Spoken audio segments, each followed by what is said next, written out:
everyone. Welcome back to the Visibility Factor podcast. This is Sue Barber, your host. I am thrilled today to bring my guest to you, Dr. Michael White, who is known as the BA Doc or the Business Analysis Doctor. And he's going to be sharing a lot of information that I think can be really helpful for anyone who wants to become a business analyst, someone who may be managing business analyst, or wants to start a group for themselves.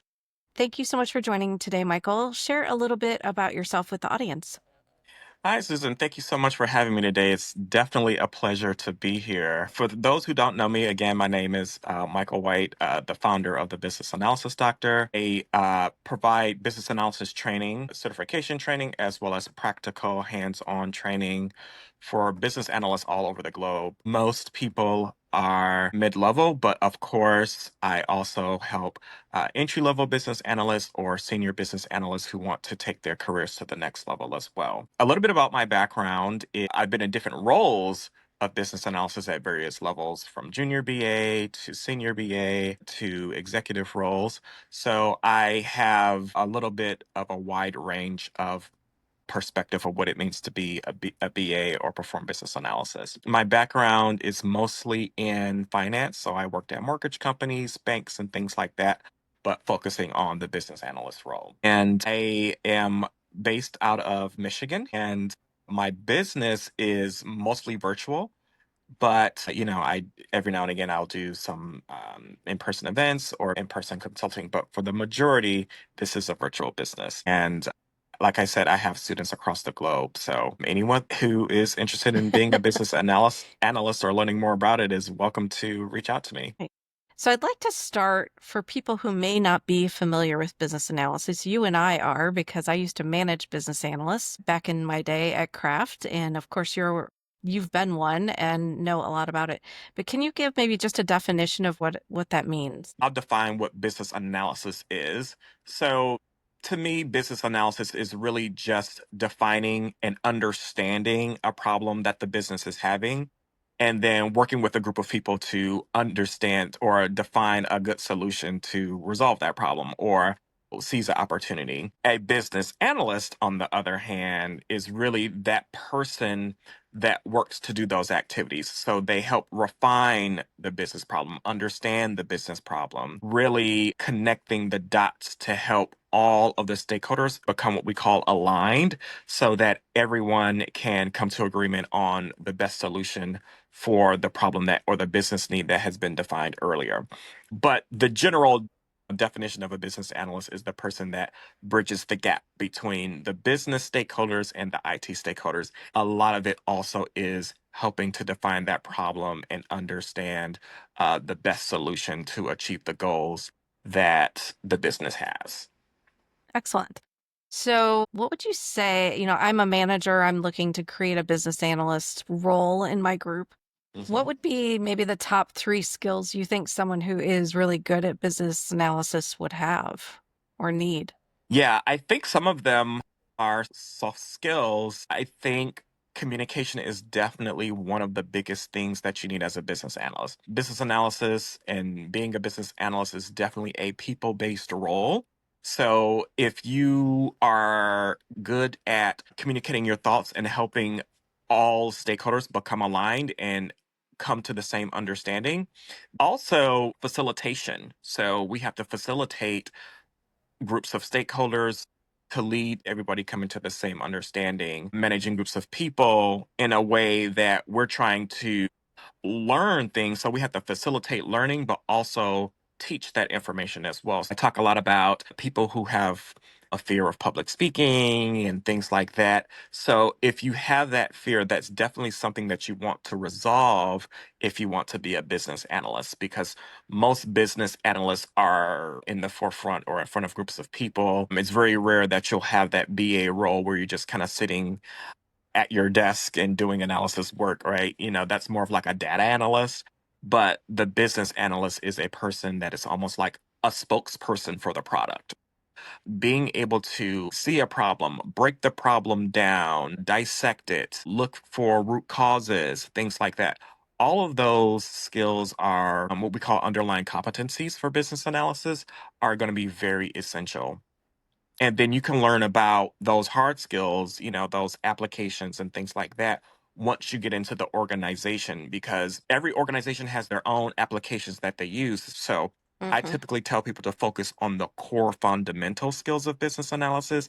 And then, because you can take those to any organization. Yeah, that makes sense. You want it to be kind of skills that are agnostic, no matter what company, what Exactly. industry. Do you think it helps people who have come from a business background to take a business analyst type of a role? Or can somebody who's been, let's say, in more of a technical role be able to transition into business analysis?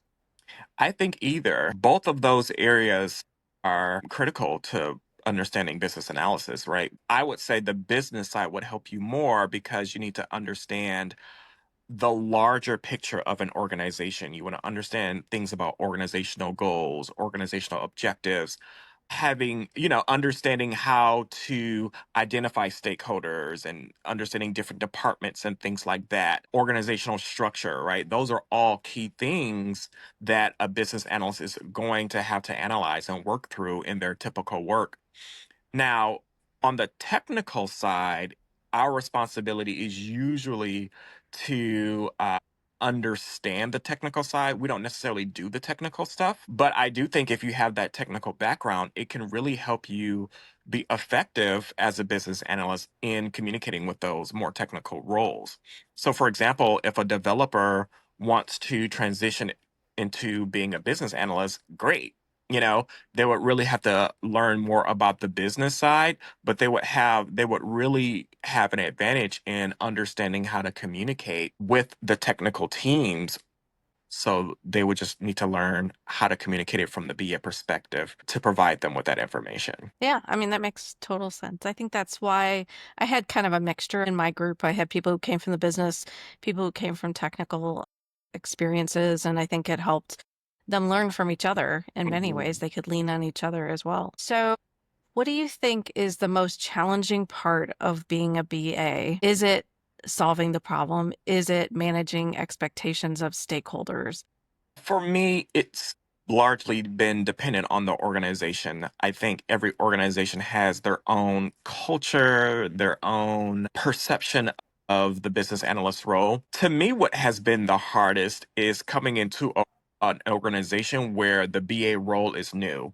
So, Mm, helping other stakeholders understand the value of business analysis and the activities we're doing. So, for example, I've been in situations where, I'm trying to do a current state analysis and the stakeholders or the subject matter experts, they want to focus on, well, let's define the solution. And I'm like, no, I need to understand what's happening today, why we're doing the things that we're doing today, so that when we do define the future state, there are no missed requirements.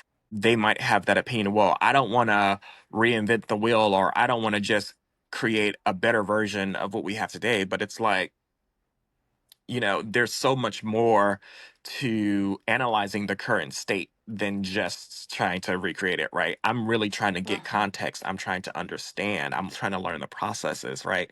So really trying to get those stakeholders and project managers, they want everything fast, fast, fast, but it's like I need to take the time to do these activities. So getting other stakeholders to understand the value of business analyst activities and the time required for those activities, right, has been a challenge for me because it's like they don't appreciate it until something happens. It's like, oh, well, do we have that documented, or where was the documentation on that? They think about it Mhm. after the fact, but when it's beforehand, they're like, well, we don't need to do that. It's like, yes, we do. I think what's also cool about that role is that they uncover, you talked about processes that are done on the side or Yeah. things that are not documented to your point, or things that nobody realized somebody else was doing and helping Mhm. somebody and never told anyone that they do that. But Yeah. it's an integral part of the process and you're about to break it apart. And so Yeah. until you Yeah. find that out, right? It's the shocking moment of what? You're doing what? I loved it that we found it, but it was painful for everybody to understand that we were going to have to change it. When business analysis is done right, the results are definitely uh, impactful for sure. 100%. I have seen a lot of BA roles in a lot of companies and a lot of things that they're doing are amazing. Is anything changing in this space because of AI? Is this a role that's going to be impacted in any way by AI? Yes, definitely. I think when AI is used right, it can really help the business analyst be more efficient. What I don't like that I'm seeing is for business analysts who are less experienced, they might be playing around with AI and they might not be able to detect good responses from bad responses, right? So, they might Mhm. be trying to use AI as a learning tool, which is good. It can be helpful for that.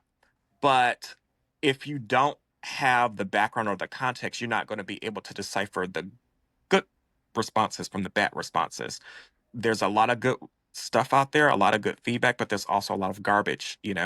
So I think for a experienced business analyst, AI can be amazing because you will know when you see that bad stuff, I don't need that. But you can kind of cherry pick the good stuff out, right? And so it can help you do things like brainstorm and figure out questions to ask and things like that. And even, some activities that you might want to do in a particular situation.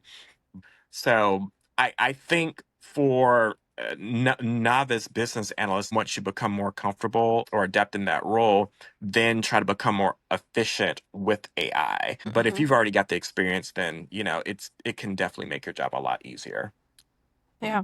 I know you work with a lot of people on certifications. Is that Mhm. what designates someone to be more of a senior business analyst, or is it years of experience plus some type of certification? Well, the experience kind of needs to come before the certification. So, for example, the most senior certification for IIBA requires 5+ years of experience. So it's showcasing the experience that you've had and kind of validating that. So for me, what I believe delineates a more senior business analyst from a novice business analyst or a more junior business analyst is one, the ability to know about more techniques and when to use them. So a more senior BA would probably have a larger toolkit versus a junior business analyst. They probably have a limited toolkit. They probably use like 3 or 4 different techniques over and over and over without having the ability to say, okay, this is the problem or this is the opportunity we're dealing with. Let me look at my toolkit and see which tools or which techniques are going to provide the best outcomes, right? So that's really like that senior part where you can do that versus saying, okay, these are my go-to techniques, right?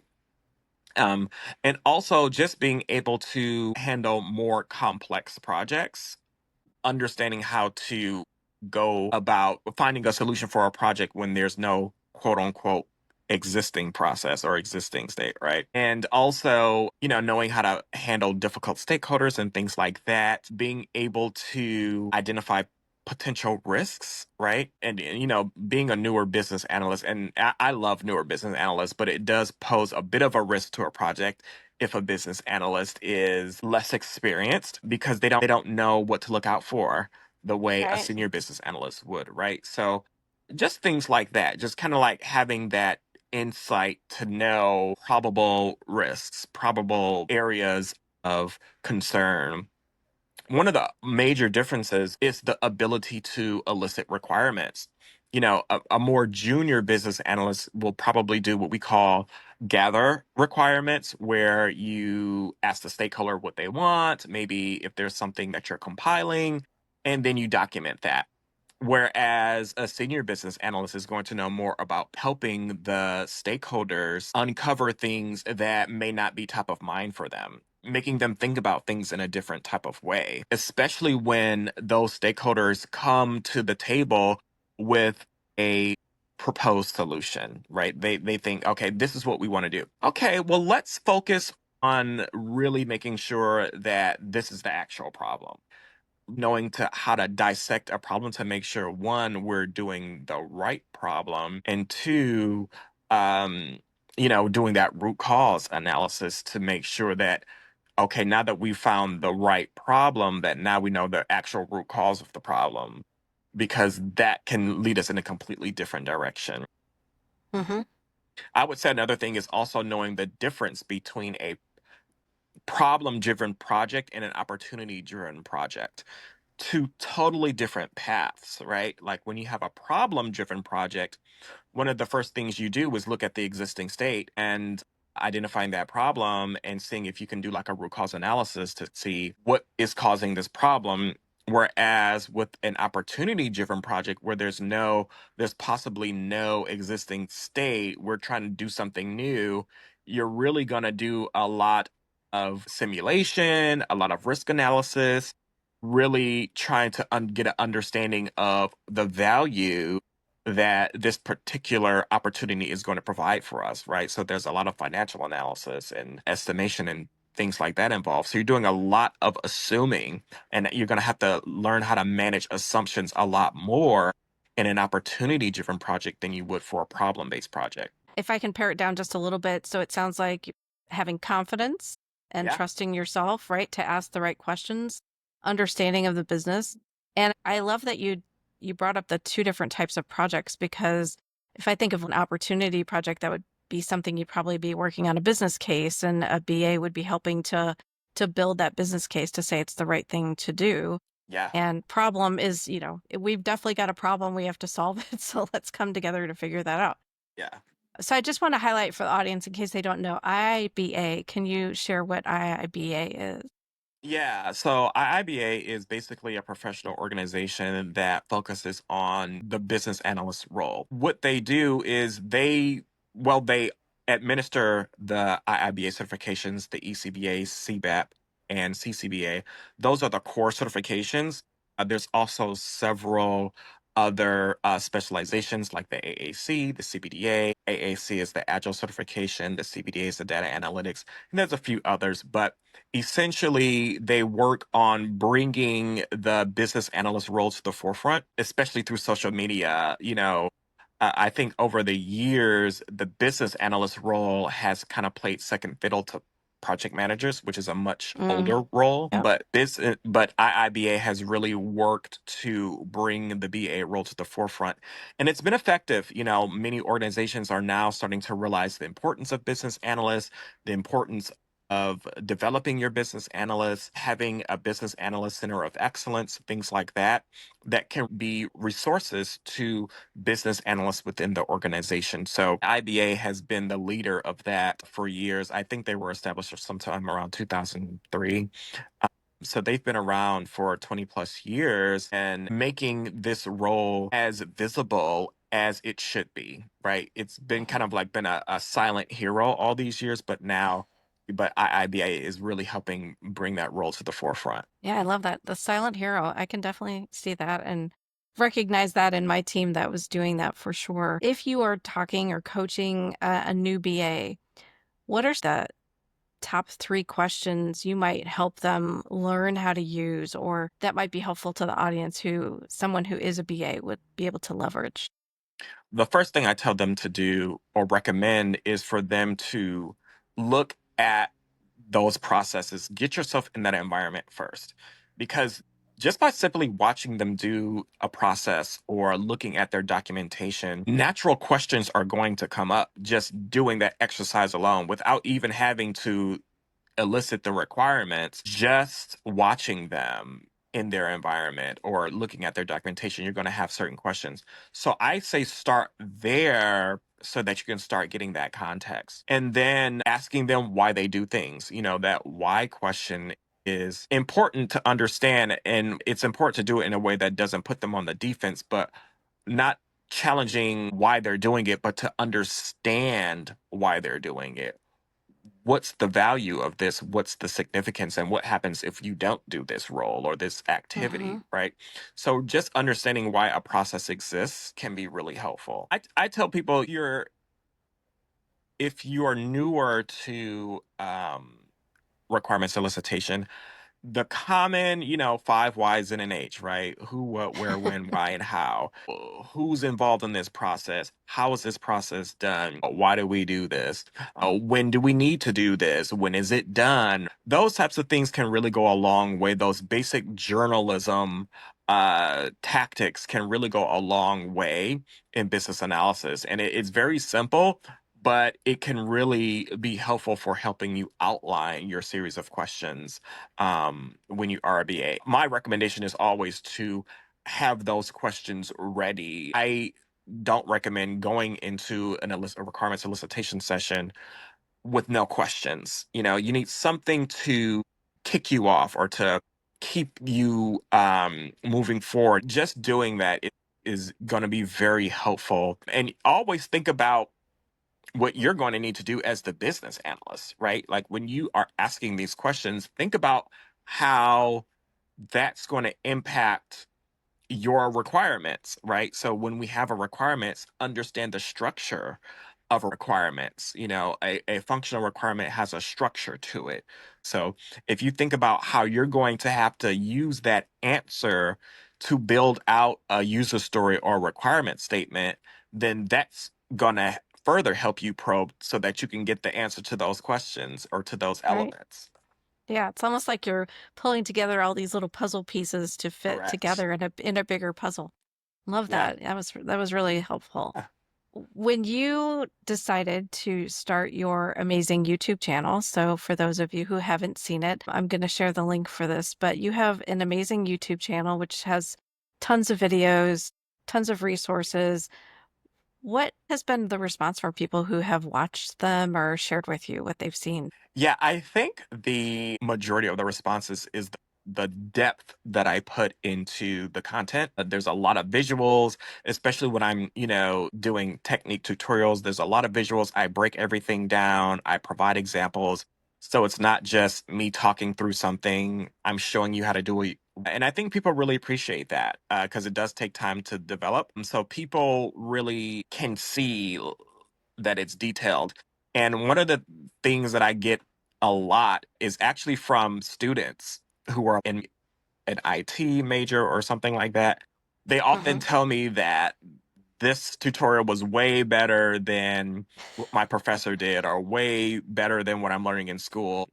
And I think a lot of students are actually using it to supplement their learning at the university or at their college, which and I love that. I think that's great because sometimes maybe, professor, maybe they don't have time to break it down when you've got all these other concepts to teach, right? So I Hmm. love that's one of my favorite ones is when I hear people say that it's better than what they're learning at the university. But a lot of people also tell me that there have been concepts or even documents that they never really understood and now they understand it enough to actually create it or Hmm. to review it. So even if it's a document that someone else creates, they now understand the elements of it and the significance of it. So when they see it, now they know what's important and what to look for in terms of using it as an input into their business analysis work.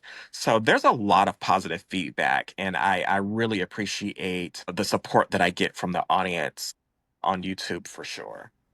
Hmm. I wish we would have had this way back when I was having my team because I don't even know where IIBA, I know it existed, but there Mhm, were very few resources out there for mhm. business analysts at the time. And Yeah. I found it to be challenging to help them learn what to do, how to navigate, how to build structure around just their role. I think it was really an interesting time. And I wish we would have had something like this that we could have pointed everybody to go learn some more. Yes, I get a lot of managers telling me that they use different playlists for their team as training or as supplemental learning and things like that. So I just am so honored that they value the content enough to use it to supplement their organization's learning and training development for sure. Yeah, that's a huge compliment to you for sure. Thank You you. need to be building some partnerships with some colleges and companies, I think. Yeah, yeah, for sure, definitely. So, anything else you want to add that I didn't ask you about? I would say I just think that if there's anybody out there that's interested in business analysis or becoming a more effective business analyst, I think, there are so many resources out there. But if you're a person who's never had formal training, and I'm not saying this because I am a trainer, but what I've learned is that there is a general benchmark of what business analysis is. And every organization has their perception of what business analysis is. So if you're using your experience, you can have 20 years of business analysis, but if you've only used the experience you've gained from your organizations, you're only as good as those organizations, right? You could have been a poor business analyst for 20 years for, you know what I mean? If you have Yes. never learned the global best practices or the global standards, right? So just looking for that formal support can really give you an outside perspective on what you can bring in and contribute to your organization and introduce them to things. And I think that's why certification has become so popular in the business analysis space, is because you're getting that outside global perspective, and now you have you have a toolkit or an arsenal of things that you can bring to your organization. And now your organization can see you as the go-to person or as the professional, right? And that's how you get promoted, right? By introducing Hmm. your organization to things that can make their organization excel and reach their goals, right? Because a lot of the work that we do is aligned with business and organizational goals and objectives. Yes, I love that. That's showing the value of the role, showing the value of who you are as a leader within that role. And I think that's an amazing part. I mean, just thinking about for the audience anybody who is a business analyst and looking to get more visibility, getting a certification, talking about how many years of experience you have, all of those things can help you get to the next level. So thank you for sharing that. That was really, really helpful. Okay, so we're going to transition into what I call the Rise Up and Be Visible quick tips. These are 4 questions that I ask every guest. So the first question is, what do you think visibility is and why did you answer it that way? I think visibility is on making some type of an impact, right? I think most roles, specifically since we're talking about business analysis, I think most roles do remain invisible until you make some type of an impact.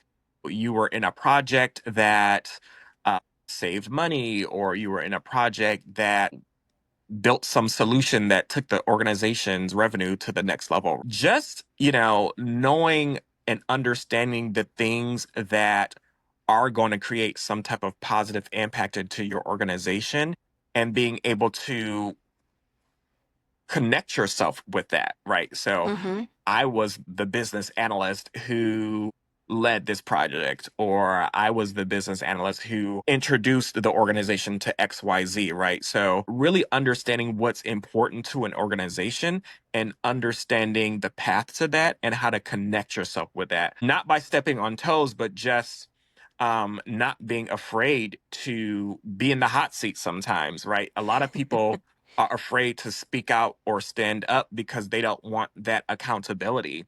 Well, with that accountability, comes responsibility. So you can't make an impact with fear. You kind of have to be brave enough to speak out and to do something different if you ever want to make some type of impact. So just being brave enough to stand out and knowing how to make that impact.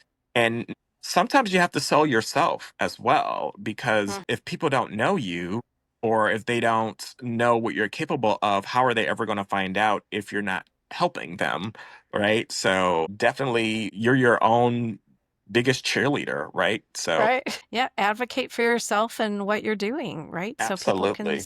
see you. Because Yeah. sometimes people Yes. think, oh, my work will speak for itself. And sometimes it doesn't. Let the work, go with that mindset, but also speak for your work as well. Yeah. I love that too.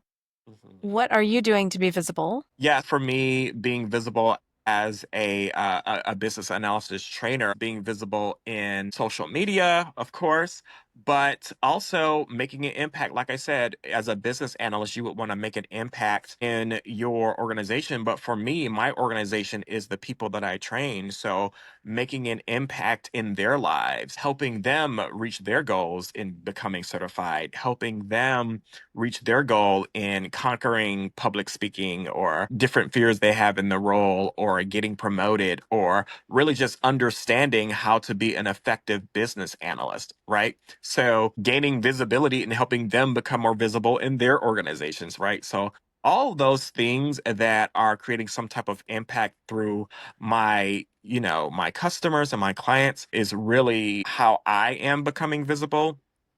And also just in the space, just really making myself available to the business analysis community through platforms like YouTube and LinkedIn and things like that, where even the people who don't have direct access to me, they can still benefit from some of the content that I'm putting out there that may give them a tip that they've been struggling with for a while. So sometimes just producing things that can go beyond yourself, right? So creating that valuable content, I think, is another way that I'm building my own visibility. What leadership or career advice has been most helpful? So I would say one of the best pieces of career advice I've ever had is to make your boss's job easy, right?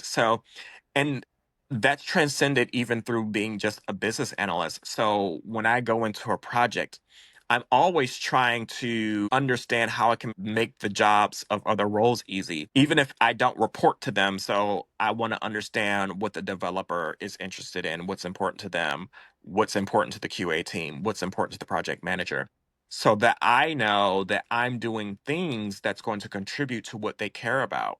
I would say that just really understanding how to make your boss's job easy can really help elevate your career. That's really good advice. I think a lot of people would benefit from that, no matter if you're a business analyst or not. Yes, absolutely. What is a book you would recommend to the audience? Yeah, there's so many, but I'm currently reading a book called Asking the Right Questions, The Guide to Critical Thinking. And of course, because I'm a business analyst, knowing how to ask questions is so critical. But it really helps you think critically in a way that will help you ask better questions and to ask more intentional questions, not just when you don't know something. But that goes back to what I was talking about probing, when you're asking intentional questions with an intentional answer. So that's been a really interesting book. It also teaches you how to look at information and identify cracks in the information and things like that, and to question the information that you're presented with, not in a difficult way, but just in a way that seeks truth, right? So that's the book I'm reading now. I am Neil Brown and Stuart Keeley. Those are the two authors of that book, but it's been a really thought-provoking book for the work that I do as a business analyst.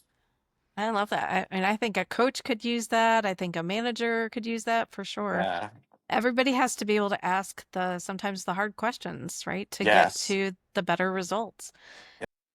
Well, I would love for you to share how people can find you out in the world on social media. Yeah, so on social media, I am in a lot of different places. The place I'm most active is definitely YouTube. My handle there is the Business Analysis Doctor IIBA certification training. You can catch me on LinkedIn under my name, Dr. Michael White, or you can follow the LinkedIn business page, thebusinessanalysis.com. I'm also on Facebook, Instagram. Everything's pretty much under the Business Analysis Doctor or the BA Doc. So that Love. is there. And my website is thebadoc.com. So that's THEBADLC.com. He has a ton of resources out there and information, and I can highly recommend the YouTube channel. I learned a lot just by watching some of his videos already. So I know that Awesome. anybody who can find the time to build that into their education, it can help you just build up your business analysis skills. Yeah. Thank you for being here, Michael. Thank you for what you're doing for the business analysis community and helping to elevate this role, because I know how important it is. And I really hope other people have heard by what you've shared today the importance of having that role and how you can make it great for someone. Thank you so much, Susan, for having me. This has been such an absolute pleasure. Thanks a lot for being here. And thanks everybody for joining today on the Visibility Factor podcast. And we'll catch you on the next one.